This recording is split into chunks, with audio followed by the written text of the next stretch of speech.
making it, a prerequisite for me to be here and continue to support your community. Well, I'm humbled by that. I really appreciate that. And we're in the same space helping other people, and I'm glad to know that actually helped you, because it helps me, right? Like, it helps me Yeah. figure out who you are so I can have the conversation with you. But I didn't really realize it was having that impact on people. So I'm really glad to hear that it is having an impact on people. Yeah. And so with that, let's just dive right into your early life and what inspired you to join the military. Though I think we've got a little clue that your dad is a big part of that, huh? Yeah.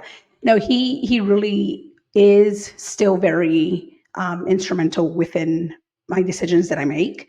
He's always been the guy that really wanted me to be independent. And so by him wanting that, he really helped me since I can't even remember. He would really want me to be independent just by simply allowing space for me to make my own decisions. And let me give you an example. So when and he's Guatemalan, Central America. That's where he was born and raised. And so he immigrated here, like I want to say early 80s, and then eventually was able to get his residency and green card and all of that other great stuff.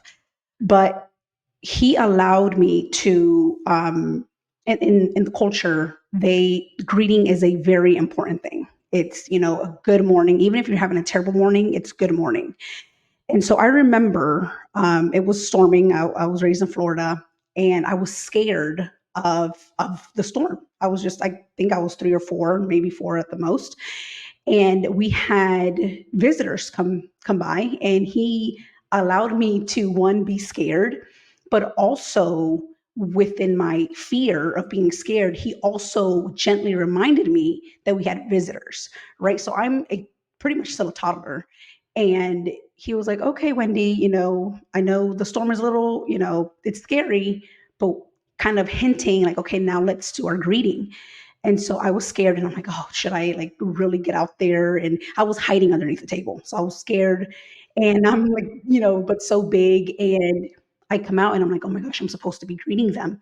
So he gave me a minute, and he's like, okay, she's clearly not doing it. So he's like, okay, Wendy, let's greet our visitors. And I'm like, oh yeah, that's right. I need to greet them. And so he gave me the opportunity to be scared. And then he also invited me to, let's continue our tradition. Let's continue to do what I've taught you to do.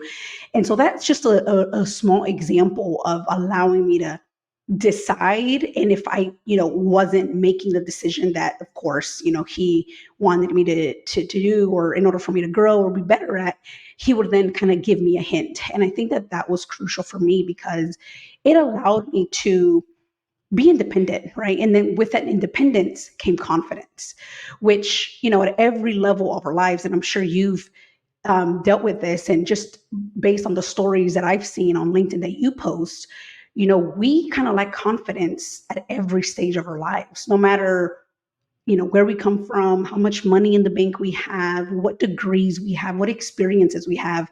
But there will always be times where we lack a little confidence. And so, with that, I try to instill that with my kids too, give them an opportunity to be independent, to help them figure out the way and build confidence for themselves. Yeah, that's awesome. I didn't have people like that in my life growing up to help me build the confidence. They let me be the scared little kid hiding under the table, and didn't give me that push. So it's awesome to hear that. But how did you have to prove your dad wrong? Was it joining the military that he was against? Was that? So yes, and going back to that, thank you for leading No, me it's back good. to that. It's Yeah, good. We're good. so yes, he wanted me to do so here's the thing. He was raising me like his son, essentially. But he didn't want me to do the things that a son would typically do, right? Like join the military or do anything that was, you know, risky or scary for him as a parent. And so I remember him, saying, military is not an option, because I was in JROTC. And so I remembered that in the back of my mind, I'm like, okay, I'm going to join everything. They had like a little Ranger team in JROTC. I joined that. I just wanted to be in shape. I wanted to be, a great candidate for basic training. I'm like, I want to be able to run a 2 miles and do pull-ups and do push-ups. And so all of that, I was really in my head, I'm like, I'm going to just, prove my dad wrong. I'm going to join the military. But I was honestly doing it for me, to convince myself and to really sell myself that I can do this. But I use my dad as an excuse. We sometimes use this external kind of excuse, but internally there's something more. And for me, it was more of like, this is my excuse. I'm going to tell everybody, I'm going to prove my dad wrong. And, my dad's not going to be happy. And, but really I was doing it to really fulfill that belief for myself. It's But yeah, it's that's awesome kind of that like, you can it's awesome that you can look back and realize you were doing it for yourself. And I would argue it's not an excuse, but just an external motivator. The reason that you said you were doing it was to prove your dad wrong. I think that that's more of a motivator than an excuse, because, yes, whether you realized it at the time or not, there's probably a certain element of, okay, I know my dad doesn't want me to do this, but if I don't succeed at this, I'll feel like I'm letting him down, right? And yes, so that's a super powerful motivator. And I think it's really cool that you now realize, and I don't know if you realized it in the moment or not, but that you realize you were actually doing it for yourself, and leaning on your dad as that external motivation. That's really cool. yeah, no, great point on the external motivator. And to answer your question, I actually didn't realize it then. I realized it later as I was, when you like go and do something and then halfway you're like, crap, why did I get myself into this? Yeah. That was Oh when I yeah. realized, like, it wasn't about my dad. It was about really me, being in this moment. And am I really going to complete it? Am I going to, follow through? And that was, again, my intrinsic motivator then. Yeah, and so you did. You saw it through. You end up becoming a commissioned officer in the United States Army and the Adjutant General Corps. Um, this is for me more than it is the audience or the listener or whatever I'm supposed to call them. The people that give me views and downloads, I appreciate all of you. I just don't know how you want to be referred to. But anyway, what is the Adjutant General Corps? I have no idea. Like, It's are you guys a bunch of lawyers and TDS, Trial Defense yeah. Services? Is that what you guys are? No. It's a fancy name that was really the history of it. Unfortunately, I don't know as, detailed as I should, but I know it started from the early times where the Adjutant General was the one that did like the call of everyone needing to be present. Like it was the, So the roll trumpet call. of, Yeah. we're going to pretty much be ready to form up, right? And so it started from there, it stemmed from there, but it truly is only human resources. That's what it really is. It's just a fancy name that kind of stuck and continued. And I have no idea if they're going to change it. They might, because also more of a little history for the enlisted side. We weren't one before. We were all different teams that somehow communicated with the adjutant general. But now we're under one umbrella. So it's all now human resources, because before, pay finance used to be their own little thing. Leave used to be their own little department. Policy, all of that stuff used to be all different with different, I think it was like 73 Delta. It was some random military occupation code.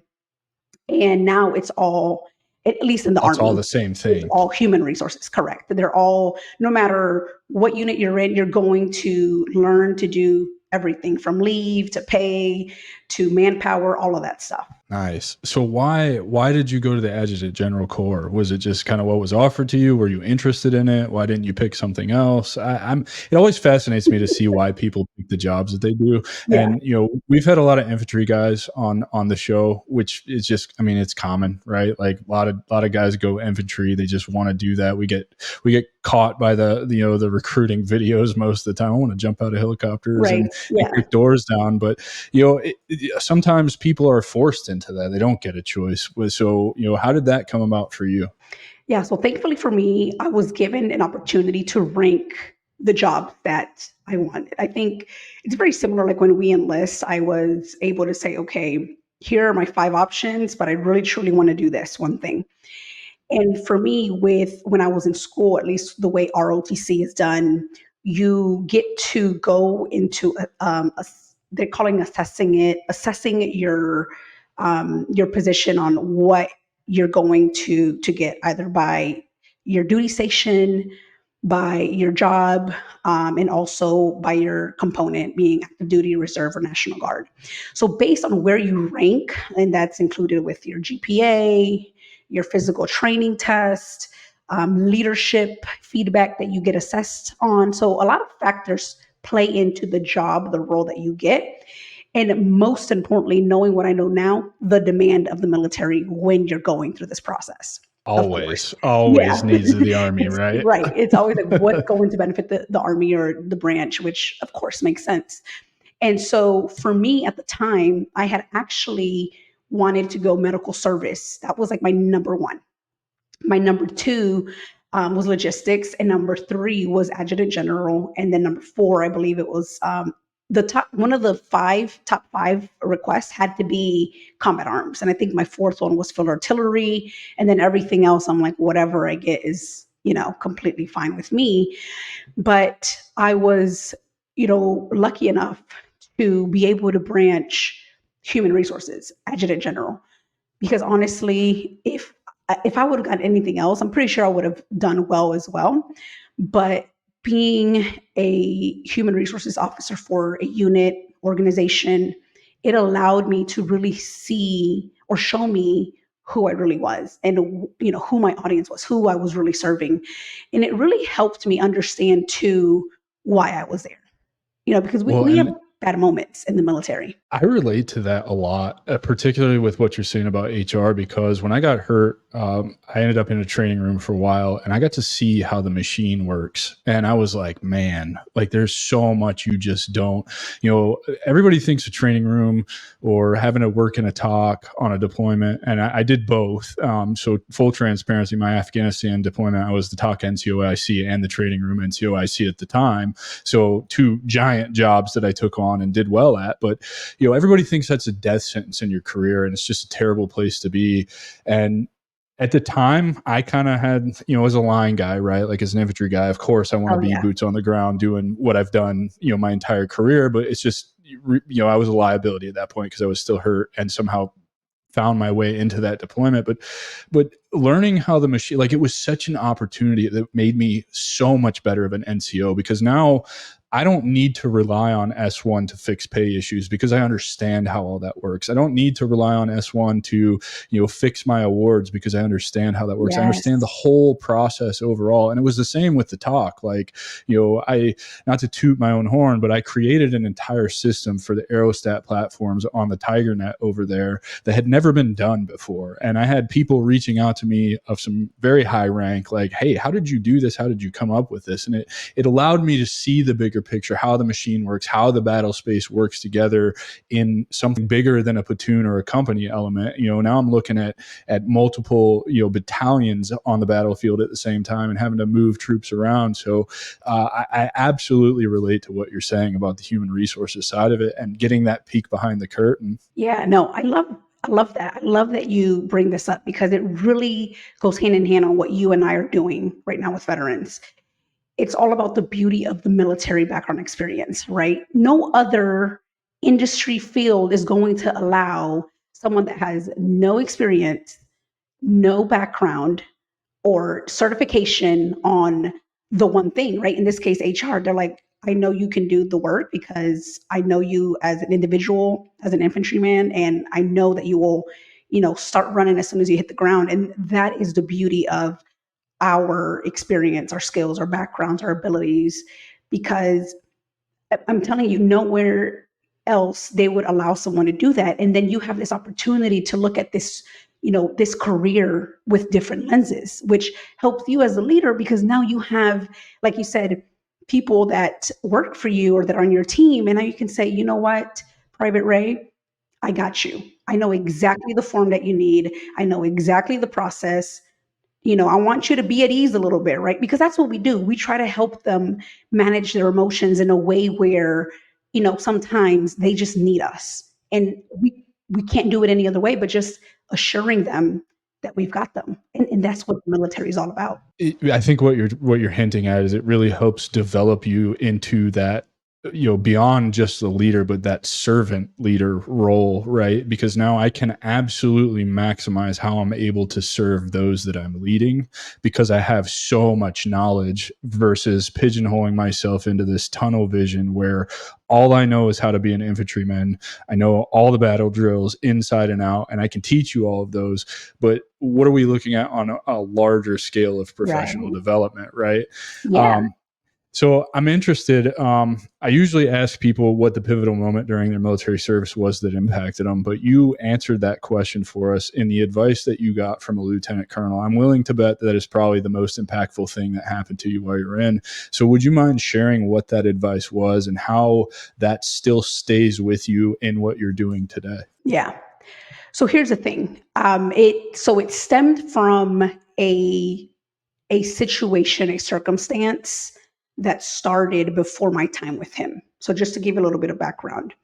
So the unfortunate part, when we get these aha moments, right, or these breakthroughs, they happen because of something that impacted us negatively.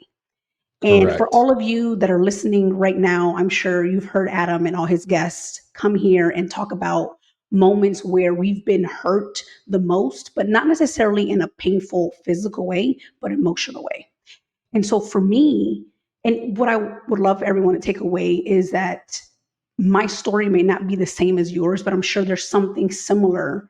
And my goal today is to encourage you to keep pushing for that breakthrough. It's going to happen. We cannot get away from it. And one of the things that happened for me, my husband and I were both in the 82nd back in 2013, and we found out that we were expecting. And so it was great. We had just had our little one and we're expecting again. I'm like, oh, everything's going great. We're going to have two little ones and, yada, yada, yada. Unfortunately, I miscarried at like almost 25 weeks. I'm so And sorry. so, yeah, it was, now I can, thankfully talk about it. This was 2013. It's been over 10 years now. And so, it was very hard. It was very hard for many reasons. But the hardest for me was that it affected me not only as an individual, as a woman, but also as a leader. The reason being because I did not know how to ask for help.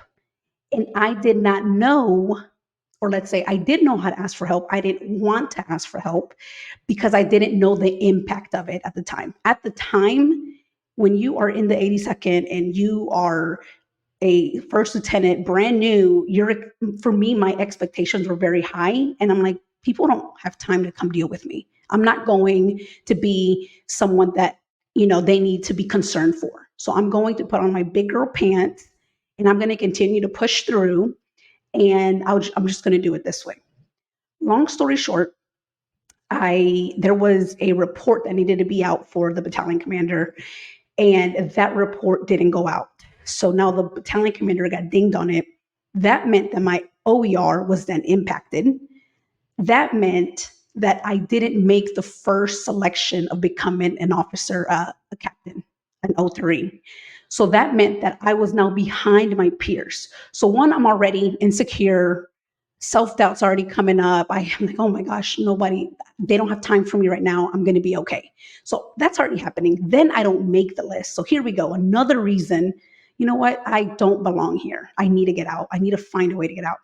So all of that's happening. And at the same time, the big army puts down a MILPER message saying that now we're downgrading, or not downgrading, but a drawdown on officers. So now all the O3s, not all, but a large majority of officers need to be out of the military because we need to continue mission in a smaller number of officers because we had too many O3s at the time. Seriously, we did. And so all of that's happening and I'm still in the fight. I'm still going. And then I get moved because 4th Brigade is no longer going to be available. Thankfully, I had a major. She had just gotten promoted to major, brand new major, female. I mean, the most badass you can think of. And she was like my mentor. She was essentially my mentor. And she's like, Wendy, I need to talk to you. Well, she said, Lieutenant Ray, I need to talk to you. And she had that hard conversation with me. And she gave me all these other options, but she's like, you know what? I think this is where you need to go. What do you think? And I'm like, what do you think? I'm waiting for you to tell me what to do. And I want your permission, essentially, too. That's what I wanted. Right. And she's like, no, you're gonna go. I recommend that you go here and let's do it. You're gonna excel, you're gonna do great things. And when she said that, pretty much giving me permission, I went to 18th Airborne Corps as the G1 that was going to lead the operations and awards, all of that stuff, casualties, in a position where I was still very, I mean, I was a young officer. And Are you still a lieutenant at this I'm point? still a lieutenant. I'm still a lieutenant, Okay. yeah. So And usually a G1 is a captain minimum, yeah. right? And I'm Yeah. like, oh my gosh, like I can't believe she sees potential in me, right? So I'm getting approval, I'm getting permission from her, and all of this is happening. I'm doing, late hours. I'm getting out of work at like 9 p.m.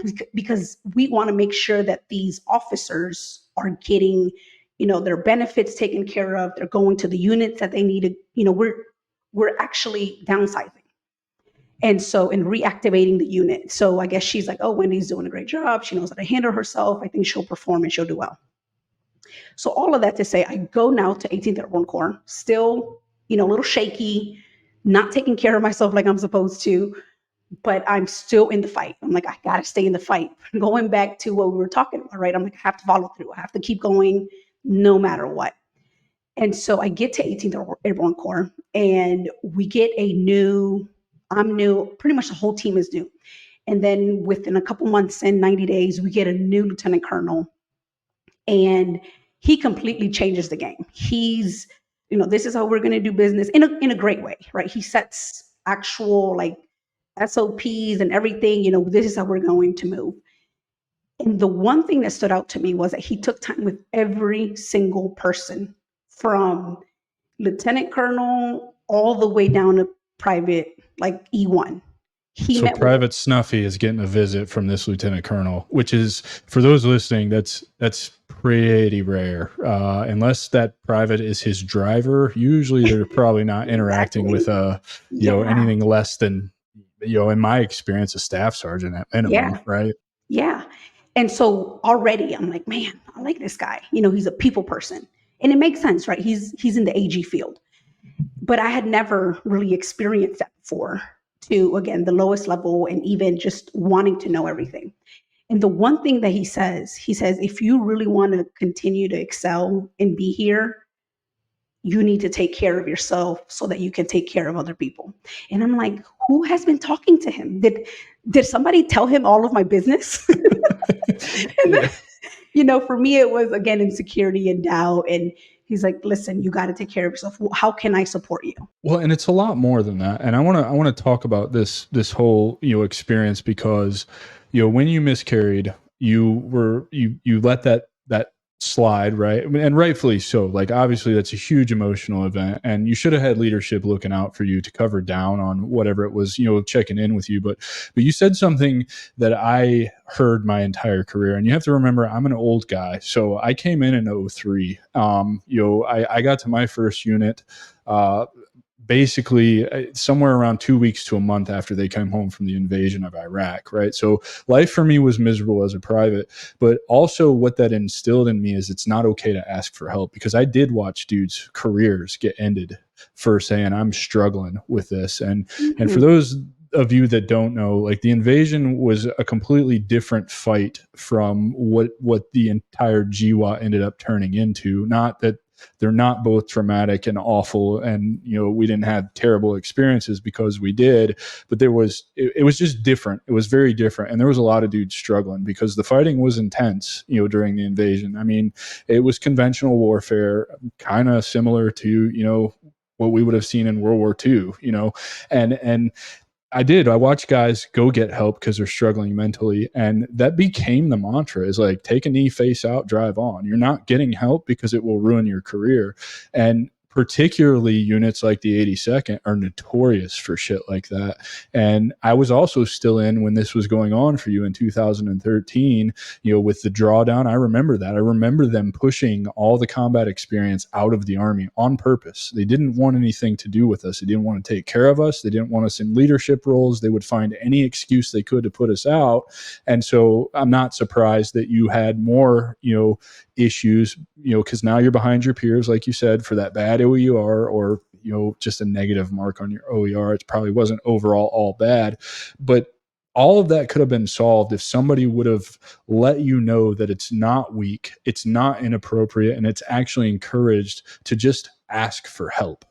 Just ask for help, because I think you'll agree with this. What I've learned since I've been out, and I'm sure what you've learned, is like, to me, asking people for help is the only way you get ahead, the only way you move yourself forward to the place that you're trying to go. But B, to me, it's the strongest thing that you can do. To me, it's the strongest character trait that you have, is to be vulnerable and admit, I don't have a clue how to fix the situation I'm in, and I need somebody who's, however you view it, like somebody smarter than me. I need an adult to help me figure this out. And I'm glad that you were forthcoming with that, because I do believe that mentality is driving the suicide epidemic right now, because so many people are so stuck in that. And I can give you an example of that. I had 16 people sign up for the wait list for my community. Of that 16, 2 signed up. And it's largely, at least I think, because they're carrying this attitude of, I don't need other people's help. I can figure this out on my own. That's not at all true. It's not true. Nobody gets to where they're going by themselves. And if they tell you that they do, they're fucking flat out lying to you. Yeah, that is the truth. And what you just brought up is a great point, right? Vulnerability. People hate it. Not in a way that they don't want to hear other people be vulnerable. Yes, we are kind of like addicted to that. We're like, oh, let's hear more. But when it comes time for their own personal, it's hard. And the reason it's hard is because it's an emotional kind of like, it's uncomfortable. Aspect. It's really uncomfortable until you start practicing it, right? Yeah. And that's it right there. And the problem that we have, not only as military, but just humans in general, we have this idea that when we are feeling something negative, we need to either run away from it, we need to escape it, we need to resist it, or we just need to avoid it completely. And, again, because we were raised in this era of, you're showing too much emotion. We don't have time for that right now. But now, for me, my goal with what I'm doing, and I know this is something similar that you're doing too, is to shed light on it being something that we are supposed to do and not doing it alone.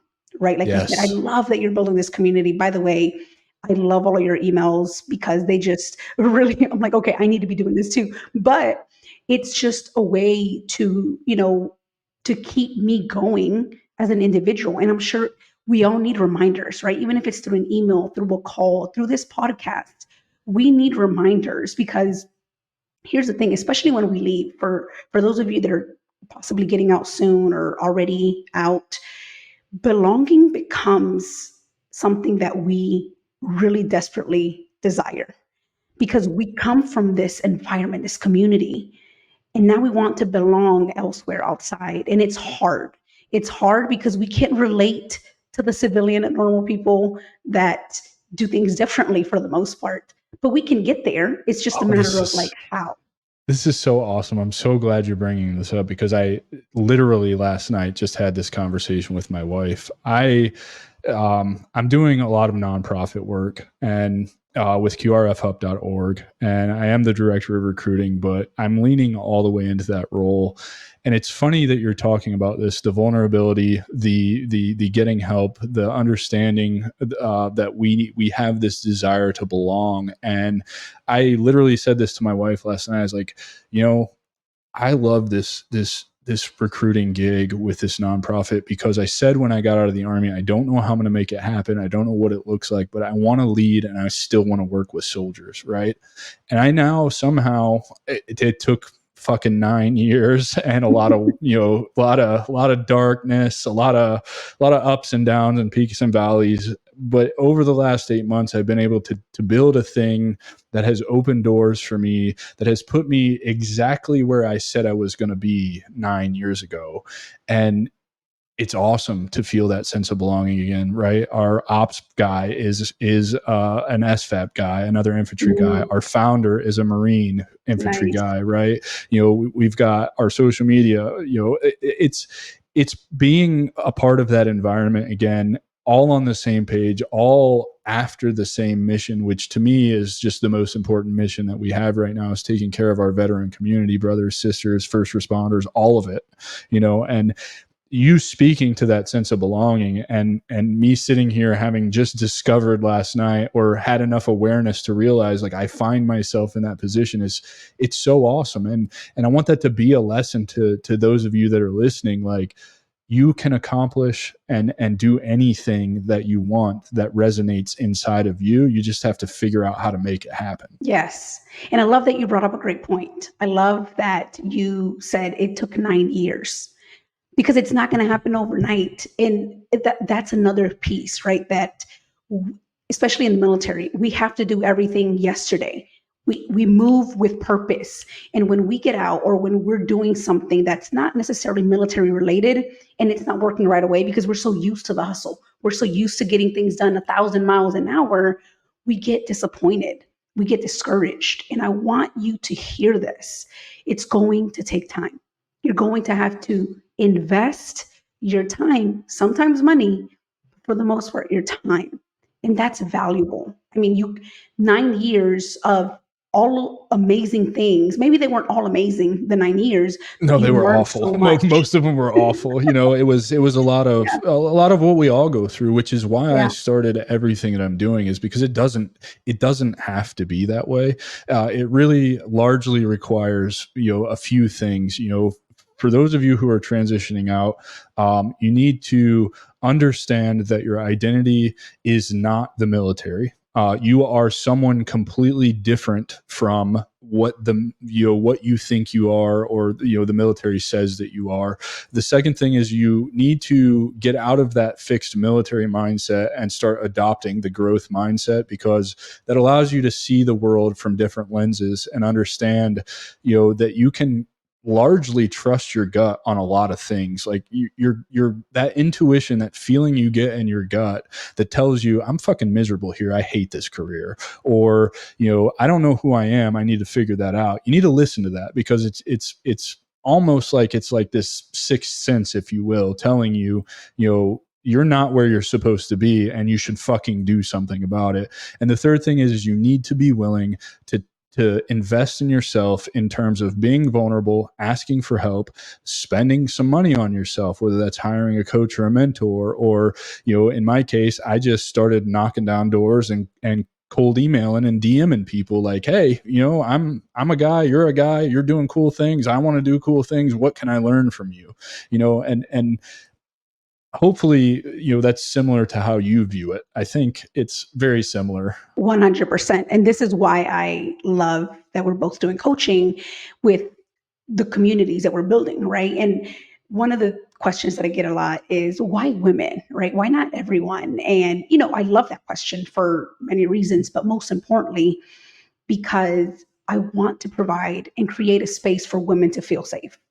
Because here's the thing, we've always been we're okay and comfortable with being with a majority group of men. That's completely great, right? Like, we are not going to run away from that. We can be confident. But at the same time, it's different when you are in a space where you feel safe and comfortable to say, you know what, I'm going through that too. Or I went through this specific thing, like a miscarriage, and not to say that men don't get affected. They do, of course, but it's different, right? It's a complete different experience. And that's my goal. And the same for you, right? They're probably like, why only veterans? I'm first responder.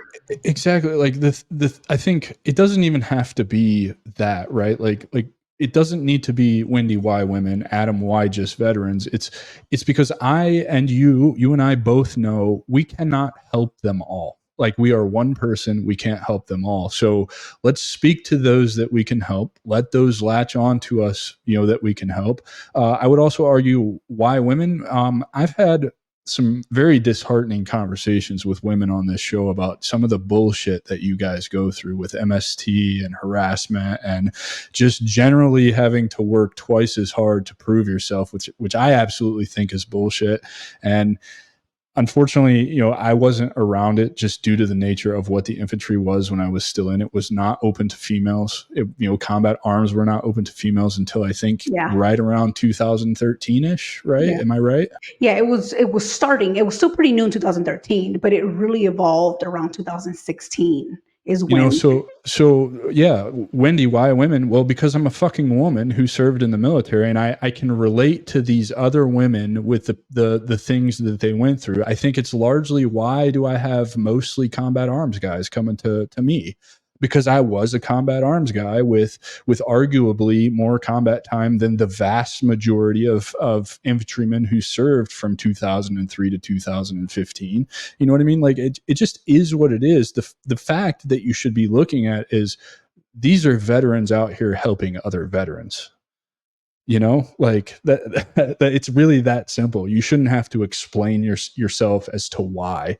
And if more people would adopt that mindset, maybe there'd be 100 Wendy's and 100 Adams out there doing the same thing so that we could serve the entire veteran population. Yes. And I think people just, they're curious, right? They're like, why?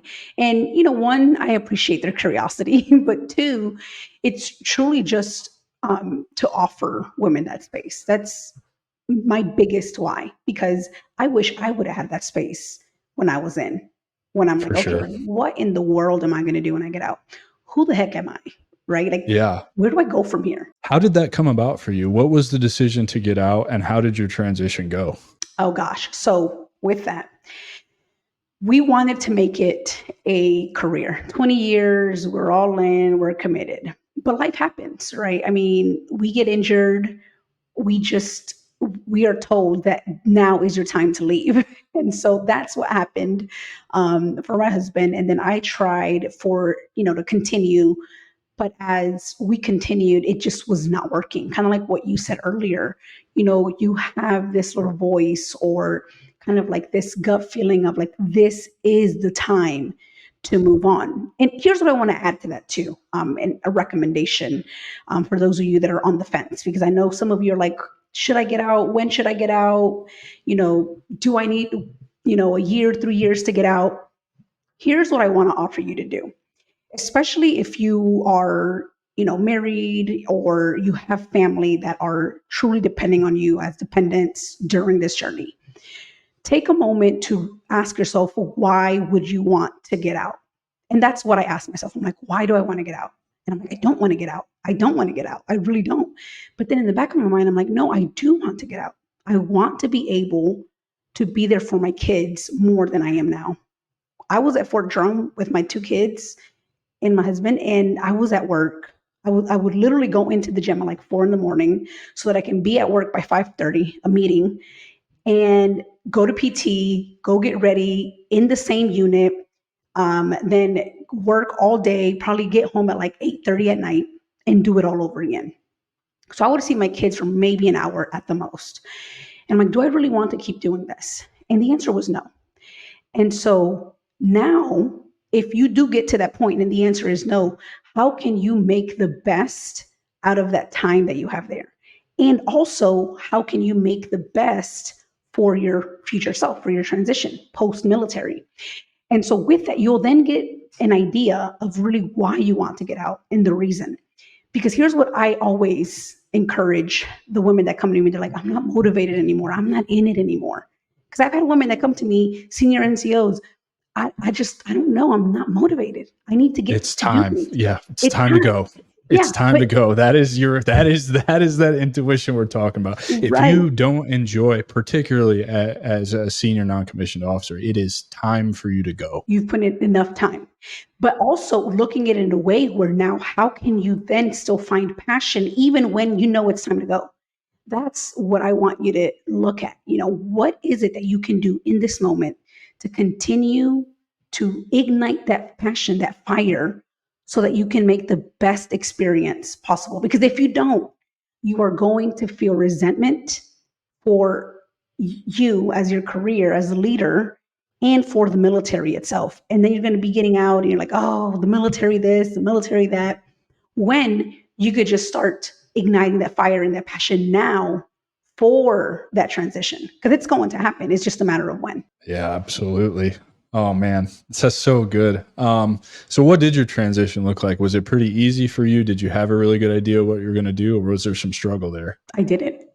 I had no idea. And again, I wasn't asking for help. I'm like, well, I'm not going to ask for help. I'm going to do it on my own. And I think I just talked about this on my recent episode on my podcast, episode 232, Beyond the Military podcast.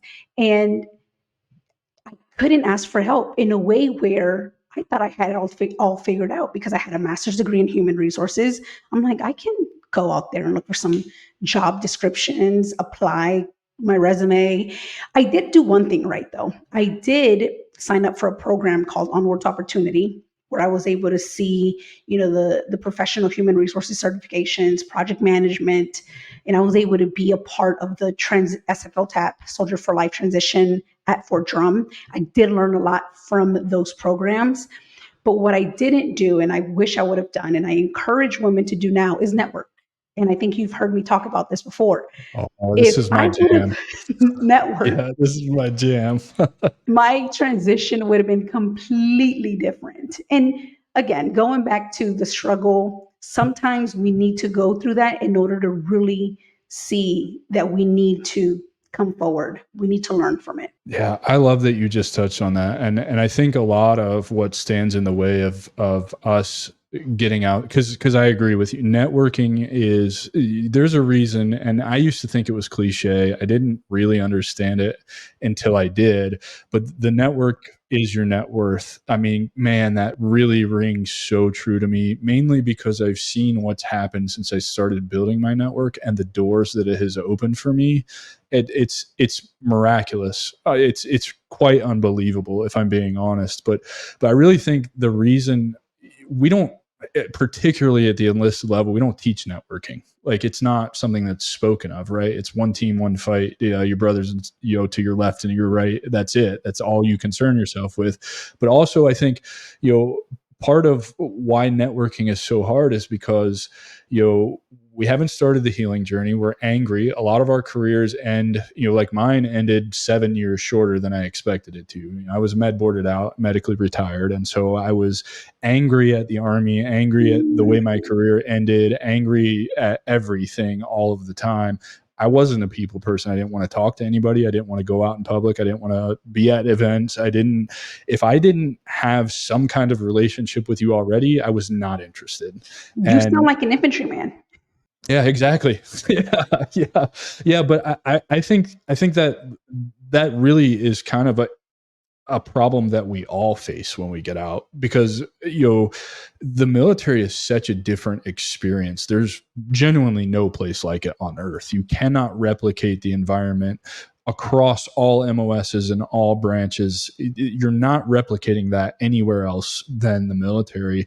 And it really is hard to understand how to start networking. So I'd be curious, because I do believe so much. I mean, that's like the number one thing that I would tell transitioning veterans is, start building your network from the day you come in the Army or the Marines or whatever branch you go in. The day you enlist or commission, that is the day that you need to start building that network. Everybody you meet, everybody you talk to, everybody you interact with, if you just need to go borrow something from somebody, put that contact in your phone, remember them, because it's going to come in handy. What is your advice? Like, how do you teach people to network? Because to me, I've learned about myself, I'm just what they call a super connector. I'm just a professional networker. It just comes natural to me. So I don't really know how to teach it.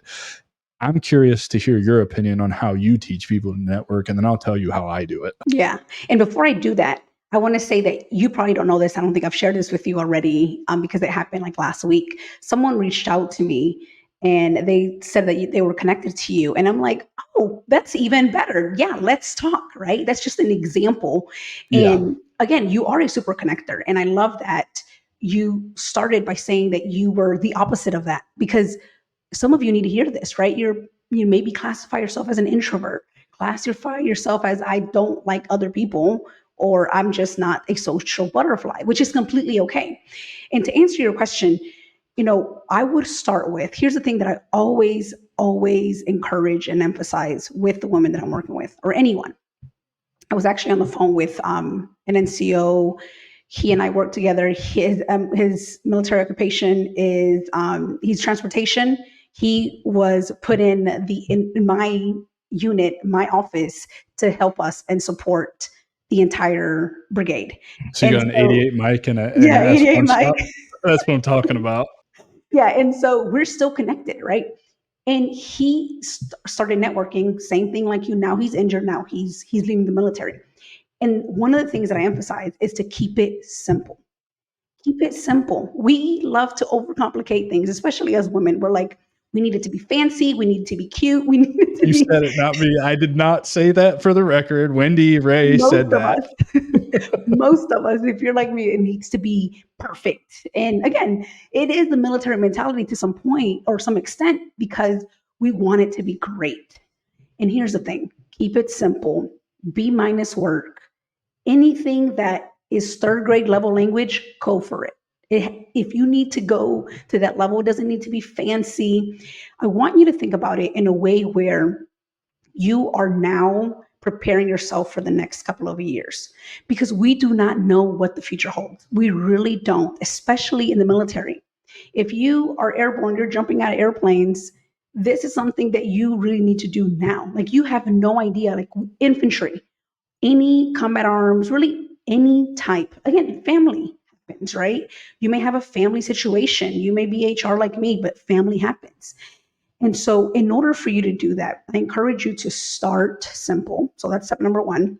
Step number two, connect with people that you're already familiar with.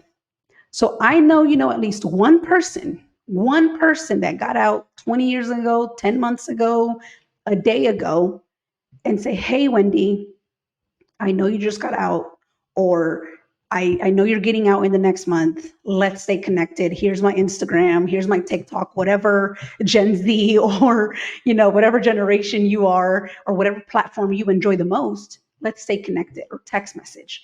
It's that simple. You don't have to call. You don't have to email.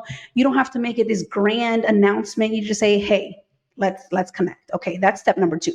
Step number three, incorporate it into your battle rhythm. Meaning, if you connect with people, let's say your mom or your dad or a close friend once a week, incorporate that once a week. If you don't connect with family 2 weeks, do it every 2 weeks. The reason being is because you want to continue to stay in people's minds. Meaning, people are going to forget, especially if you are someone that has kids, that have your own, business outside of the military, or maybe you're doing 30 different things at the same time. You know that we will forget who you are because we're doing so many things. So incorporate it and keep yourself top of mind for them, because they might need something too. And we just never know, right? And now, how do you do this? Again, it could be that simple with someone that's familiar. LinkedIn, that's how you do it. Yeah.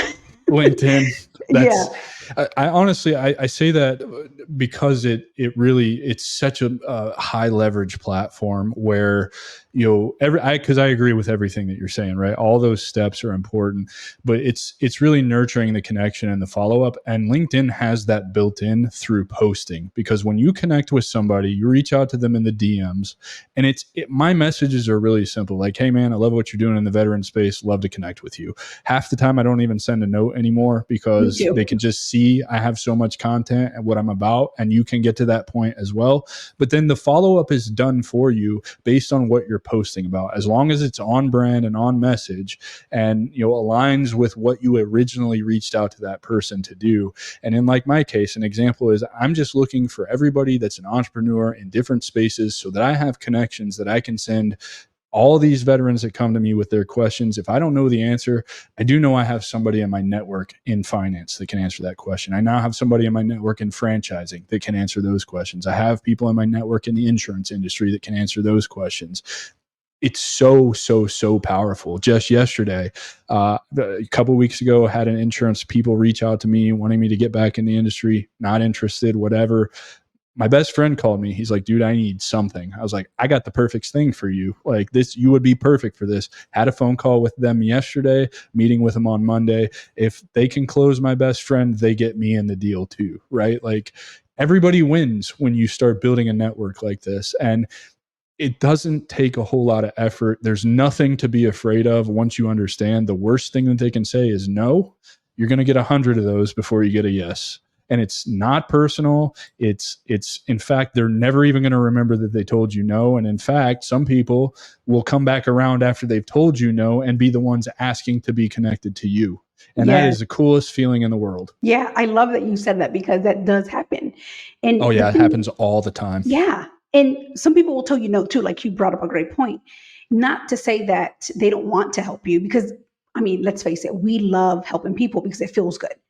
If anything, I can't remember what the quote was, but that it was selfish for them to like donate or do something good. It's a selfish act or something like that. It was pretty cute because I'm like, oh, that's actually me. I love to do things because it feels good.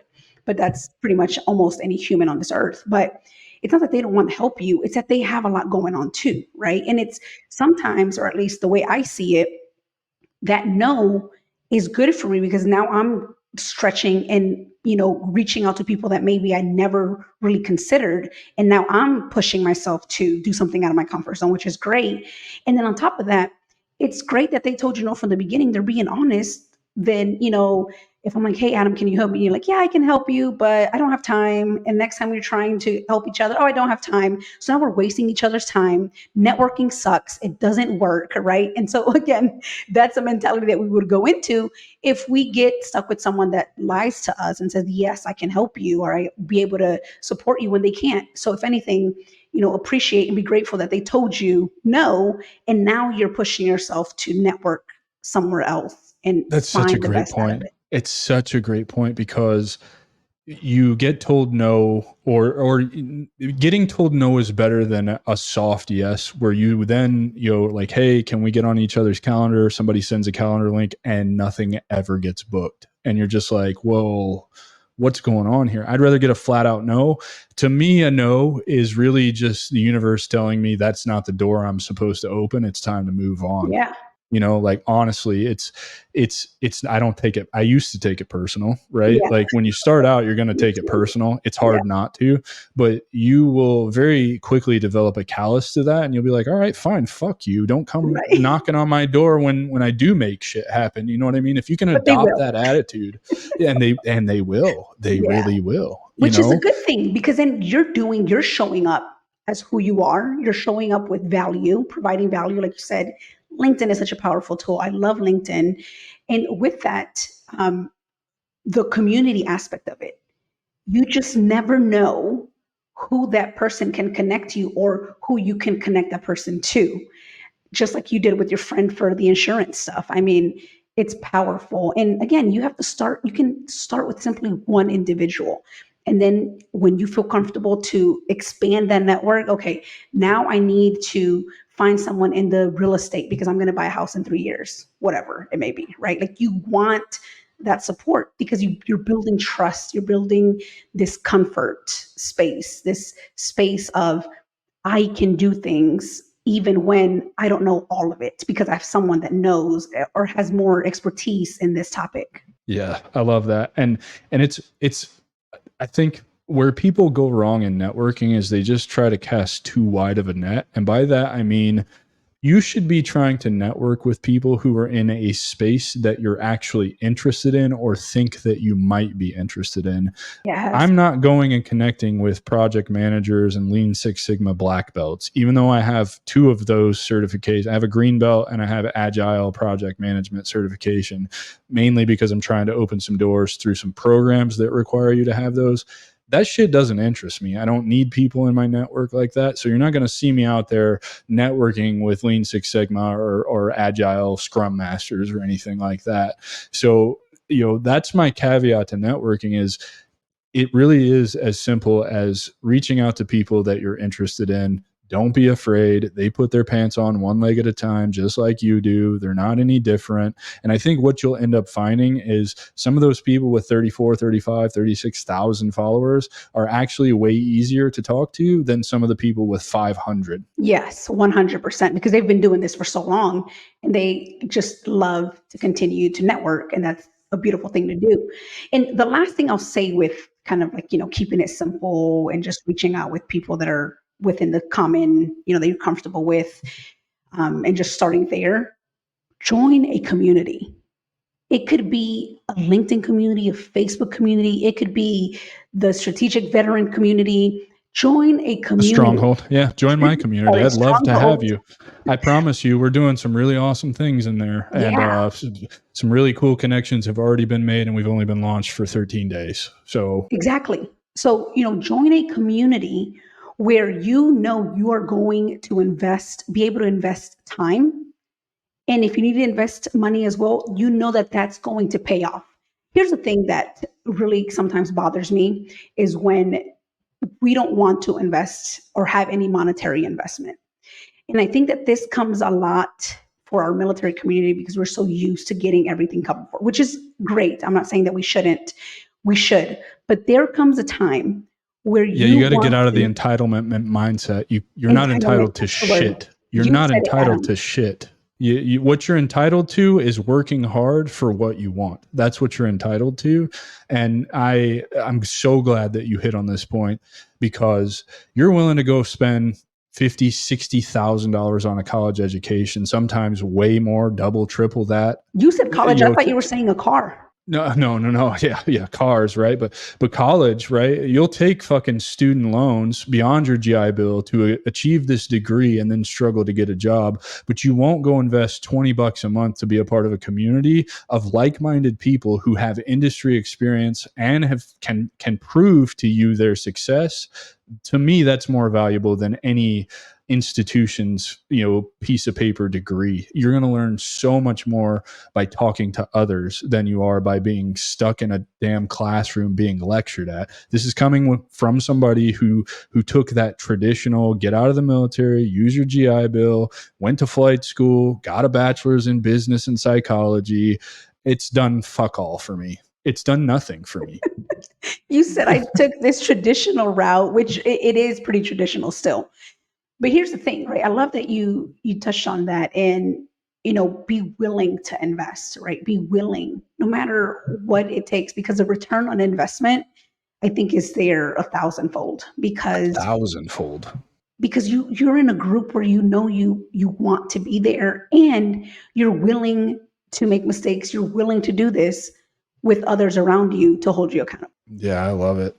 Wendy, man, we've run out of time because you've got a hard stop, and this has been an awesome conversation. Please tell everybody about your podcast real quick, and then tell everybody where they can find you and get in touch with you, because you are such an amazing person to have in the network. And I look forward to building a relationship with you and what we get to do in this space together as we grow. It's just going to be so awesome. Thank you so much, Adam. It really does mean a lot. I know you and I connected briefly before we scheduled this, and I just love everything that you're doing, not only on LinkedIn, but just, the nonprofit that you're doing, connecting with other women veterans, I think is key, and greatly appreciate your support to the women community. And we need more of you to do this. We need more of you to, come up and say, how can I support you and the women community? So thank you. I think you're going to be really happy with what I do at the end of this. We're going to talk after I stop the recording, but there's some pretty awesome women that I've had on this show that I want to connect you with, who have some really awesome ideas. And I think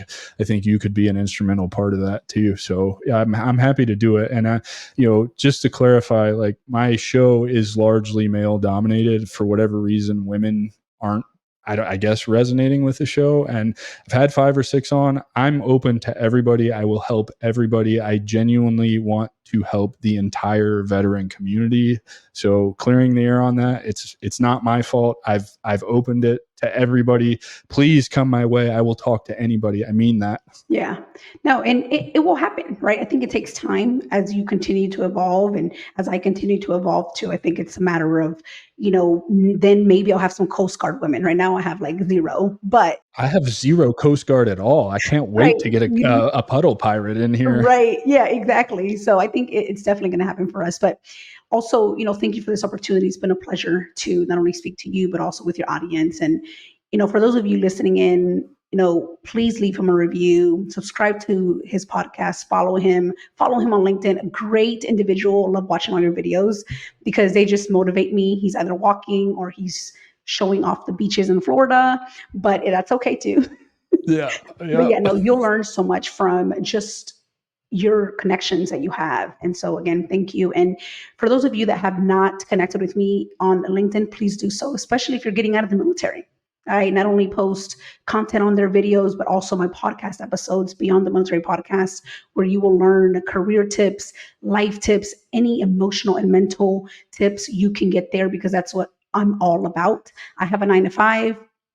I have kids that I'm constantly chasing around, but I do find time to not only spend time to communicate with more women, but also to encourage them and empower them so that they can equip themselves with all the tools and resources that they need to help them in the military transition. So come connect with me, and I'm happy to connect with you. Thank you so much, Adam. Yeah, I love, dude, what a great way to end that is with what you just said there. Like, I have a 9-to-5, I have kids, but I make time to do this. So you who are listening, who are coming up with every excuse in the book, well, I work a 9-to-5 because I got to provide for my wife and kids and this, that, and the other, and I don't have time to build on the side. Bullshit. You have plenty of time to build on the side. You just don't want to do it. Get out of your own way and start doing it. You can live the life that you are meant to live. I promise you. Yes, Netflix will be there. It's not going anywhere. Not going anywhere. Wendy, thank you so much for being here. I love this conversation. I can't wait to have you back on, as you grow and I grow, and just revisit this and just have another wonderful conversation. Ladies and gentlemen, I give you Miss Wendy Ray. Thank you so much, Adam. Yep. Take care, everybody. We'll see you next week.